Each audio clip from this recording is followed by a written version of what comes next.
Wah, kenapa? Bagus ya? iya, Om. Nah, lampunya banyak kan? Iya, kok lampunya harus banyak sih, Om? Iya, supaya kita lebih terang di kamera. Lah, kan ini udah terang. Tetep nggak kelihatan nanti kalau di kamera, jadi kita agak gelap. Ini namanya lampu LED. Tuh. Nah, itu namanya lampu aputur. Nah, ini teman-teman Om nih. Halo, Rival, Zahra. Ini Om Rival, dia itu kameramen di sini. Oh, halo, Om. Om Rival megang kamera di sini. Nah, Tante Zahra, dia itu pengarah studio Oh, halo, Tan. di sini. Nah, sekarang kita ke sini, Jak. Ini namanya teleprompter, alat bantu baca. Nanti muncul naskah yang harus Om sampein ke pemirsa di rumah. Oh, gitu. Teman-teman, apa kabar? Hari ini kita akan belajar banyak dari Om Irham.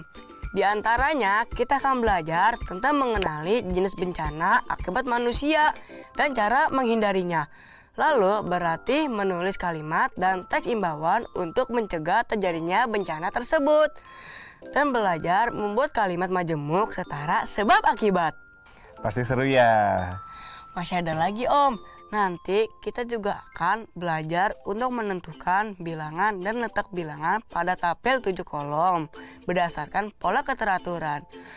Serta memahami hubungan diameter dan keliling lingkaran melalui konteks bangunan pelimpah atau spillway. Nah, buat teman-teman di rumah, siapkan alat tulis kalian ya. Jangan lupa berdoa sebelum belajar, supaya pelajaran kita hari ini jadi bermanfaat. Amin. Hari ini Om mau bahas tentang bencana. Jaka tahu bencana? Wah, tahu dong. Bencana adalah peristiwa yang mengancam dan mengganggu kehidupan masyarakat, sehingga mengakibatkan timbulnya korban jiwa manusia, kerusakan lingkungan, dan kerugian harta benda. Betul, jadi bencana itu disebabkan oleh dua faktor, Jak. Pertama, bencana yang disebabkan oleh faktor alam, dan kedua yang disebabkan oleh manusia. Bencana yang disebabkan oleh faktor alam yaitu bencana yang diakibatkan oleh peristiwa atau proses yang terjadi di alam. Jaka tahu nggak bencana apa aja yang ada di alam? Seperti gempa bumi, tsunami, gunung meletus, banjir, kekeringan, angin topan, dan tanah longsor. Betul banget. Jadi bencana yang disebabkan oleh faktor alam ini memang sulit dihindari dan sulit diprediksi. Tapi ada juga loh bencana yang bisa kita hindari, yaitu bencana yang disebabkan oleh manusia, Jak. Contohnya seperti apa, Om? Contohnya kalau disebabkan oleh manusia. Oh iya. Kita mulai. Oke. Jak, Om udah mau mulai nih. Kamu langsung dengerin penjelasan Om di sana aja ya. Oke, Om. Ayo Zahra.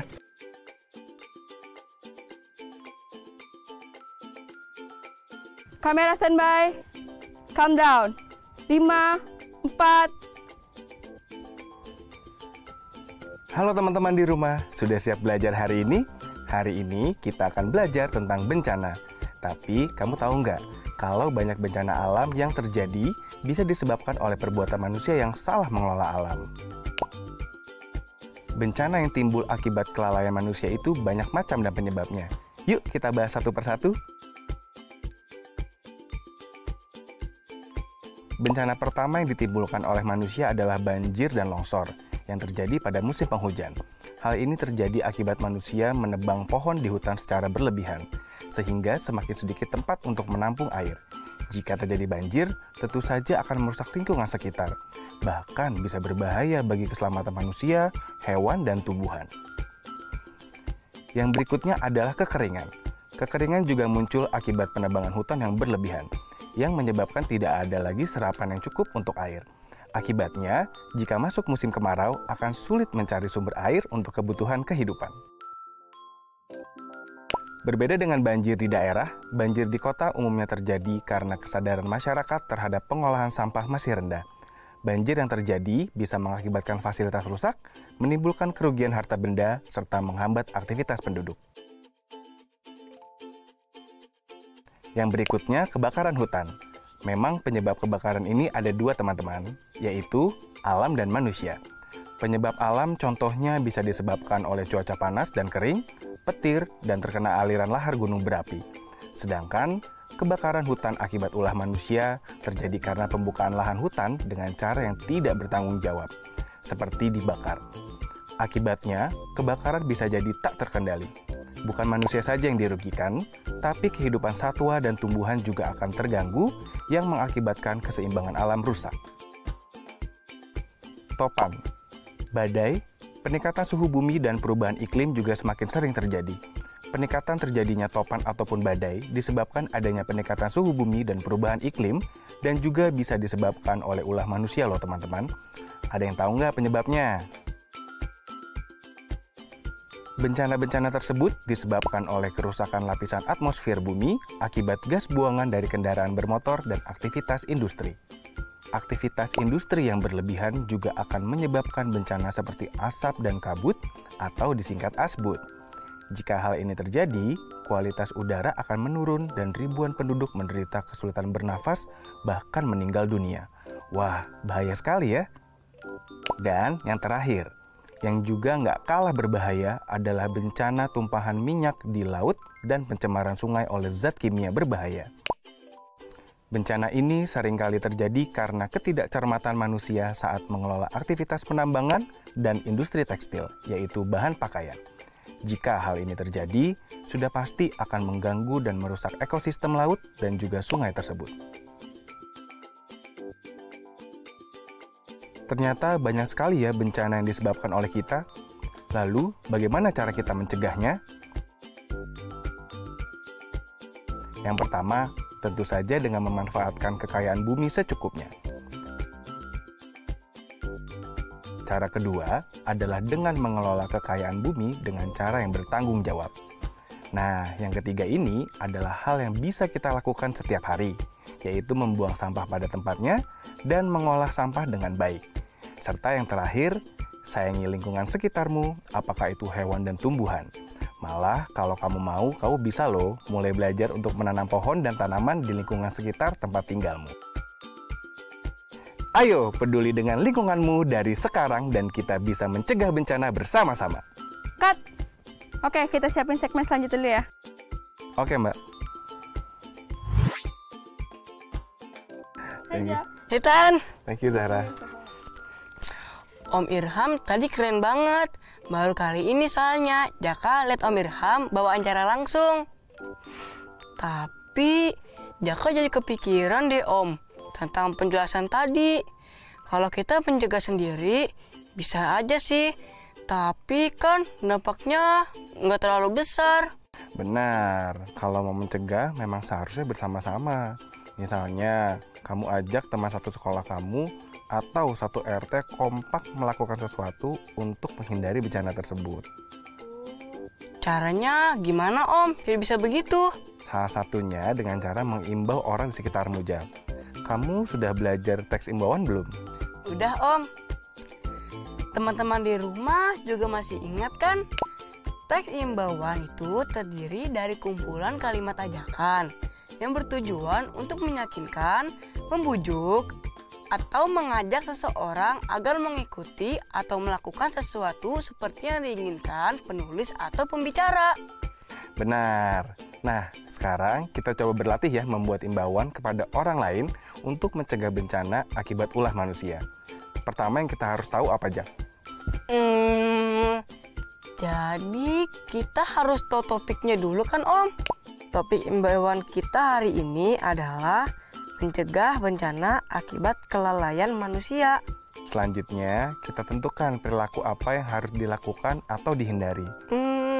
Pertama, membuang sampah sembarangan. Yang kedua, pemakaian terlalu banyak kendaraan bermotor. Terus yang ketiga, apa ya Om? Kita masukkan aktivitas industri yang berlebihan. Selanjutnya, kita tentukan kalimat larangan atau ajakannya. Yang tentang sampah, mungkin seperti ini Om. Buanglah sampah pada tempatnya.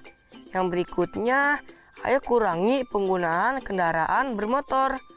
Dan yang terakhir adalah, jangan lakukan aktivitas industri secara berlebihan. Nah, sekarang kita kembangkan dalam bentuk paragraf. Teman-teman di rumah juga bisa berlatih bersama ya. Jaka juga buat ya. Bencana bisa terjadi akibat kelalaian kita sendiri. Karena itu, ayo cegah bersama-sama dengan cara membuang sampah pada tempatnya untuk mencegah banjir. Selain itu, gunakan kendaraan umum untuk mengurangi penggunaan kendaraan bermotor demi mencegah kerusakan lapisan atmosfer bumi. Dan juga, jangan lakukan aktivitas industri secara berlebihan untuk mencegah munculnya kabut asap. Mantap. Nah, buat teman-teman Jaka di rumah, coba kalian ikut berlatih bersama ya. Coba buat imbauan kepada orang lain dengan ide pokok penjelasan tentang bencana akibat ulah manusia tadi. Semangat ya teman-teman. Oh iya, ngomong-ngomong masalah tugas, Jaka kan ada tugas bikin kalimat majemuk setara sebab akibat. Kalimat majemuk setara sebab akibat adalah gabungan dua kalimat dasar yang memiliki hubungan sebab akibat dengan menggunakan kata penghubung atau konjungsi. Kata penghubung sebab akibat itu ada 3, yaitu karena, karenanya, dan karena itu. Jaka, bisa buat contohnya? Coba Jaka bikin contohnya dengan kata penghubung karena ya. Dinda tidak naik kelas karena malas belajar. Nah, untuk kata penghubung karenanya, contohnya seperti ini. Denny lupa menyelesaikan PR karenanya ia mendapat hukuman dari Pak Guru. Nah, coba perhatikan contoh tadi. Kata penghubung karena dan karenanya ditulis di antara 2 kalimat dasar. Ada juga yang ditulis pada awal kalimat dan diikuti dengan tanda koma loh. Contohnya gimana Om? Contohnya, jumlah penderita COVID-19 semakin meningkat. Karena itu, kita harus memperketat protokol kesehatan. Karena itu, pada contoh ditulis pada awal kalimat dan diikuti dengan tanda koma.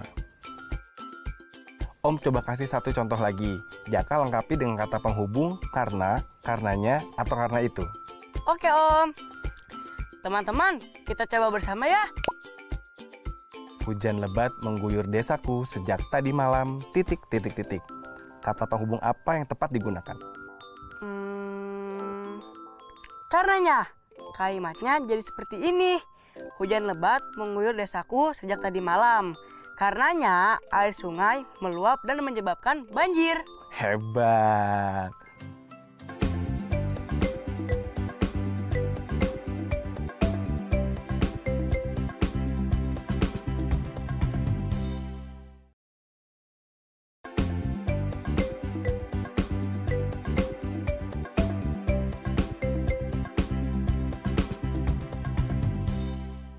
Selain yang Om jelasin tadi, ada cara lain gak sih untuk mencegah bencana?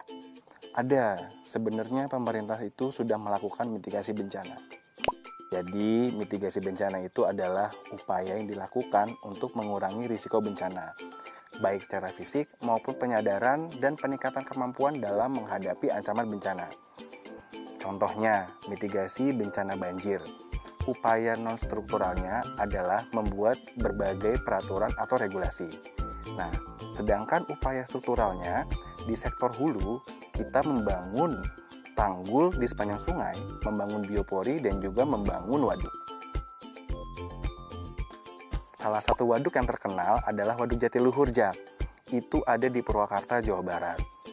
Waduk ini memiliki struktur bangunan pelipah utama atau spillway yang berbentuk lingkaran. Diameternya itu bisa sampai 90 meter, sedangkan kedalamannya sampai 30 meter. Wah, hebat banget atuh. Kedalamannya 30 meter. Betul. Nah, kira-kira Jaka tahu nggak nih hubungan antara diameter dengan keliling lingkaran? Oh, tahu dong. Kan Jaka udah belajar. Lihat nih Om. Diameter lingkaran di gambar ini adalah 2 cm.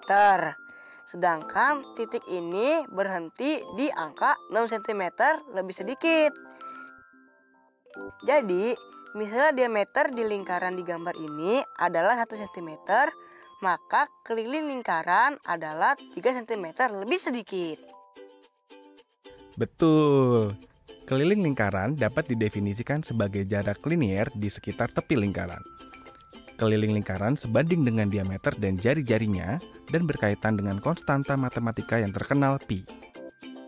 Ayo kita lihat percobaan ini agar kamu lebih mengerti. Teman-teman di rumah jangan lupa mencatat ya. Gambar berikut merupakan bentuk bangunan pelimpah atau spillway tampak atas pada 3 bendungan yang berbeda. Keliling 3 spillway tersebut berturut-turut adalah 250 meter, 188 meter, dan 125 meter. Jika keliling tersebut dibagi dengan masing-masing diameter, bilangan berapa yang akan diperoleh? Pertama, kita cari dulu diameternya. Diameter adalah 2 kali jari-jari, maka diameter lingkaran 1 sama dengan 40 dikali 2, yaitu 80. Diameter lingkaran 2 sama dengan 30 dikali 2, yaitu 60. Dan diameter lingkaran 3 sama dengan 20 dikali 2, yaitu 40. Jika dimasukkan ke tabel, akan seperti ini. Dengan begitu, keliling dibagi diameter lingkaran 1 adalah 3,125. Lingkaran 2 adalah 3,133. Dan lingkaran 3 adalah 3,150. Betul. Nah, sekarang coba perhatikan. Perbandingan keliling diameter lingkaran menunjukkan nilai yang relatif sama bukan? Sekitar 3,1 meter. Oh, iya ya. Kalau kita menggunakan lebih banyak lingkaran yang diameter dan kelilingnya berbeda, akan didapat nilai perbandingan sekitar 3,14 atau biasanya dibulatkan dalam bentuk pecahan, yaitu 22/7. Inilah yang disebut dengan pi, Jaka. Dari penjelasan tadi, apa rumus pi, Jak? Keliling dibagi diameter. Dan teman-teman di rumah juga bisa menjawab, apa rumus dari keliling lingkaran? Ya, benar. Keliling lingkaran sama dengan pi kali diameter atau 2 kali jari-jari dikali pi. Berarti Jaka sudah bisa menghitung dong keliling bangunan Waduk Jatiluhur yang Om ceritakan tadi. Diameternya kan tadi 90 meter. Maka tinggal dimasukin ke rumus keliling sama dengan pi kali diameter, yaitu 3,14 kali 90 meter. Maka hasilnya adalah 282,6 meter. Wih, hebat. Itu baru keponakan Om. Jaka jadi ingat, Jaka kan ada tugas tentang menentukan bilangan berdasarkan pola keperaturan. Mana? Coba lihat. Nih, tapi Jaka belum terlalu paham, Om. Jika diperhatikan dari tabel berikut ini, diketahui bilangan 21 terletak di entry D2 karena berada di kolom D dan baris 2. Pertanyaannya, akan terletak di entry manakah bilangan 53 dan bilangan apa yang terletak di entry C6?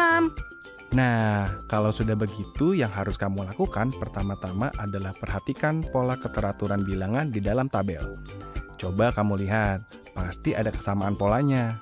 Oh iya, ternyata jika diperhatikan dari kiri ke kanan, bilangan ditambah dengan 2 di setiap kolomnya. Seperti A1 dengan bilangan 1, ke B1 menjadi 3, B1 dengan bilangan 3, ke C1 menjadi 5, begitu seterusnya. Betul, ada pola lainnya juga loh. Kalau kita melihat baris dari atas ke bawah, akan diketahui bahwa tiap bilangan dijumlah dengan 14 setiap barisnya. Contoh B1 dengan bilangan 3, ke B2 menjadi 17. B2 dengan bilangan 17, ke B3 menjadi 31. Begitu seterusnya. Nah, kalau sudah tahu polanya, kamu bisa lengkapi tabelnya, Jak. Berarti jika C4 bilangannya 47, maka di D4 menjadi 49 karena ditambah 2. Di E4 menjadi 51 dan seterusnya menjadi seperti ini. Tabelnya sekarang sudah lengkap. Berarti kamu sudah bisa menjawab pertanyaannya, Jak. Yang pertama, akan terletak di entry manakah bilangan 53? Bilangan 53 terletak di entry F4. Lalu pertanyaan kedua, bilangan apa yang terletak di entry C6? Bilangan yang terletak di entry C6 adalah 75. Tuh, udah bisa kan sekarang? Hari ini kita sudah belajar jenis bencana yang disebabkan oleh manusia dan cara menghindarinya. Kedua, kita berlatih menulis kalimat dan teks imbauan untuk mencegah terjadinya bencana akibat manusia. Lalu berlatih membuat kalimat majemuk setara sebab akibat dengan kata penghubung karena, karenanya, atau karena itu. Yang keempat, kita belajar menentukan bilangan pada kolom berdasarkan pola keteraturan. Dan yang terakhir, kita belajar tentang hubungan diameter dan keliling lingkaran. Ingat, jangan lupa terus belajar dan berlatih ya. Kalau gitu, ayo kita ke sana, Jak.